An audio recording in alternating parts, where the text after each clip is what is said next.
And it years I thought I was telepathic. And then thank you for following, by the way. That's fucking sick, dude. Holy shit. I wasn't expecting anyone. I was kind of caught me off guard. I was kind of doing this for something else. Basically, as a poker dealer in an underground game for bikers. I'm trying to make YouTube videos, so I'm recording myself on here and then telling stories and then trying to make them into shorts for YouTube. So I grew up in a criminal family. My parents were criminals, and I wasn't built for the job. They knew that from a young age. I was kind of like a black sheep in the family. They loved me, but they didn't bring me into like their private business. But I knew that they were doing stuff because they got me a job dealing poker in a biker's clubhouse. So I was like, they're obviously like connected to something. Like they're not, and they would leave the house and they would come back, but they wouldn't. I didn't know what was going on. So dealing poker to the clientele were like powerful people and criminals and sketchy people. Big. The money was big. They didn't want, these people wanted to gamble more than they could at the casino. The casino, like, you go to a casino and you maybe can buy them for $1,000 max at most casinos. If you go to Vegas, there's bigger games, but I wasn't in Vegas. Sometimes these people would just have conversations, and I would just be like, what? The stories, right? So what I'm also doing is I'm talking about that, specifically that, and then how I ran away, party stories, and I started to, I got scared of it. Eventually I ran away because I didn't like the clientele. And I started hanging out with Navy guys. And I was, by the time I had dealt long enough that I was also playing online. This is like 2000, like the poker boom started in 2003. So this is like I was already playing poker online, and after 7 or 8 years, I was good enough that I could rent a room for $500, pay my food $200 or $300, and then I was making about $1,500 a month on average. So I wasn't living great or anything, but at least I didn't have a job.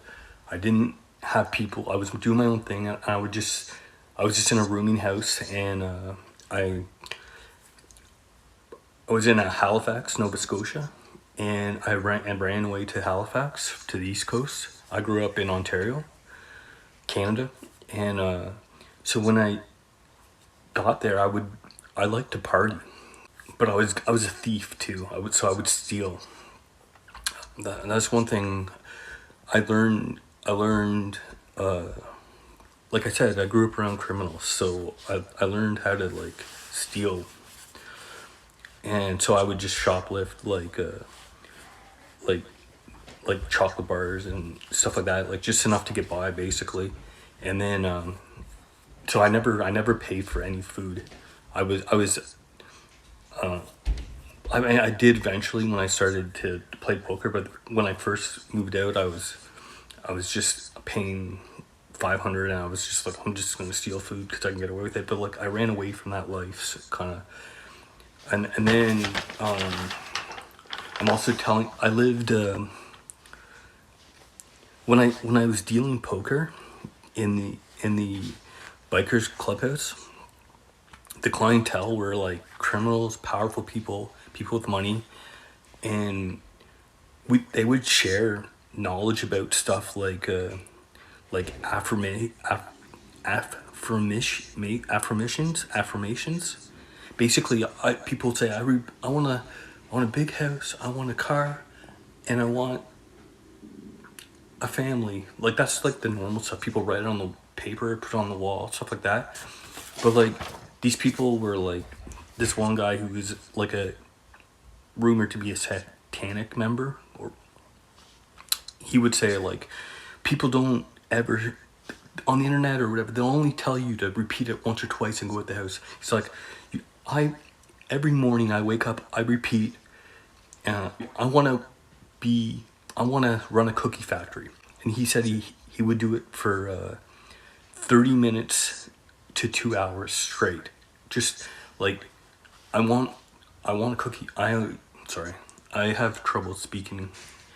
I want to run a cookie factory. I want to run a cookie factory. In his mind, I'm like washing dishes for 2 hours straight. That's the only thing. And he said that he could do it for about 5 minutes before his mind would stop and wander to another thing. Like he said, it was very difficult. He said most people are too lazy and to keep going. So, anyways, I tried to. This guy, he claimed that he was telepathic. He said that, like I said, this is like 2003. So he was talking about Nirvana and like how Kurt Cobain said, "I'm so happy. I found my friends. They're in my head. I found God." The song is Lithium. And he said, lucky people and people who know stuff or celebrities or whatever, they're told they're telepathic. He said unlucky people or people who don't know anything, they're told they're schizophrenic and they hear voices. He said the difference between crazy and eccentric is money. He said, if you work at Walmart and you talk about this stuff, they'll say you're sick. You need to go to the hospital. And he said, if you run a company, you talk about this stuff, you're eccentric, and they'll leave you alone because you have money, and money equals power. And so, anyways, after a while, I kind of became friends with this guy, and he said that he could plant thoughts in my head, and like he did.